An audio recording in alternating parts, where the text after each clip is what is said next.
ரொம்ப ரொம்ப டேஸ்ட்டாக உடம்புக்கு ஜில்லுன்னு இஃப்தார் ட்ரிங்க் செய்கிறதுக்கு 1 டீஸ்பூன் சப்ஜா விதை சேர்த்து 1/2 டம்ளர் தண்ணி ஊற்றி ஊற வச்சுருங்க.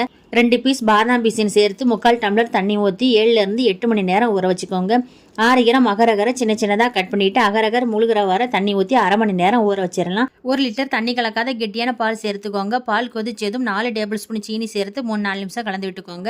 பால் கொஞ்சம் திக்காக வந்ததும் வடிகட்டி ஆற வச்சிருங்க. சூடாக ஆறினதும் ஃப்ரிட்ஜில் வச்சு கூல் பண்ணிக்கோங்க. பாத்திரத்தில் 750 மில்லி தண்ணி ஊற்றிக்கோங்க. தண்ணி சூடானதும் ஊற வச்சிருந்த அகரகர் சேர்த்துடலாம்.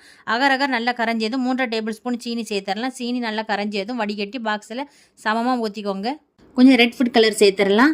கொஞ்சம் க்ரீன் ஃபுட் கலர் சேர்த்து கலந்து விட்டுக்கோங்க. இதை 2.5 மணி நேரம் அப்படியே வச்சிருங்க. நல்லா செட் ஆகி வரட்டும். நல்லா செட் ஆகிருச்சு. கொஞ்சம் சின்ன பீஸாக கட் பண்ணிக்கலாம்.